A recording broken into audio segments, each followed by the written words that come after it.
পরমারাধ্য শ্রী বাবামণির রাতুল চরণে প্রণাম জানিয়ে এবং আমার সমস্ত গুরুভ্রাতা ও গুরু ভগিনীদের প্রতি সশ্রদ্ধ জয়গুরু সম্ভাষণ জানিয়ে আজকের পাঠ শুরু করছি।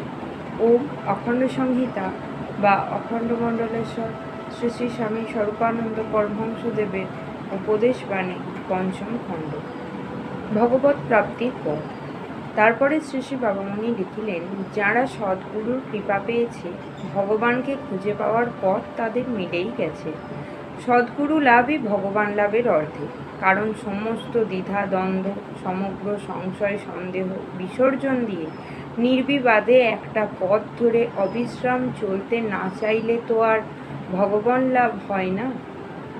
সদ্গুরু লাভে দ্বিধা সংশয় যায়, কিন্তু এখন এই সদ্গুরুর প্রকাশ তোমার নিজের মধ্যেই হোক কি অন্য দেহের মধ্যবর্তীতাই হোক, ভগবানকে খুঁজতে হবে একটা পথে, খুঁজতে হবে একটা ছন্দে, খুঁজতে হবে একটা জায়গায়, খুঁজতে হবে যখন তাকে পাওয়া যায় তখন দেখা যাবে তিনি সব পথে আছেন, সব ছন্দে আছেন, সব স্থানে আছেন। তখন আর সাধন থাকে না, সাধনের প্রয়োজন থাকে না। কিন্তু যতক্ষণ সাধনের প্রয়োজন আছে ততক্ষণ নিষ্ঠার একলক্ষতা, পন্থার একমুখতা, ছন্দের একতানতা চাই। যে কোনো একটা স্পন্দনের ভিতরে আগে তাকে অনুভব করা চাই। ধরো শ্বাস প্রশ্বাস, শ্বাসবায়ুর অন্তর্মুখিনী গতিতে তাঁরই গতিকে অনুভব করা চায়, শ্বাসবায়ুর বহির্মুখিনী গতিতে তাঁরই গতিকে অনুভব করা চায়।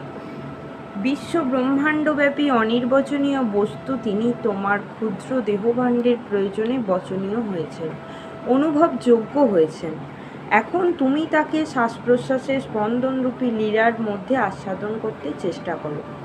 খোঁজো তাকে তোমার শ্বাসের মধ্যে, খোঁজো তাকে তোমার প্রশ্বাসের মধ্যে।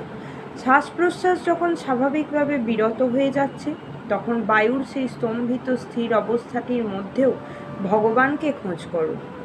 খুঁজতে খুঁজতে এর ভিতরেই তাকে দেখতে পাবে, তার বিচিত্র মাধুর্যে, তার বিচিত্র ঐশ্বর্যে, তার বিচিত্র ঔদাসীন্যে। তিনি কখনো প্রেমিক রূপে, কখনো তোমার প্রভু রূপে, কখনো তোমার সহিত অভেদভাবে আত্মপ্রকাশ করবেন, তোমাকে ধরা দেবেন। জয় গুরু।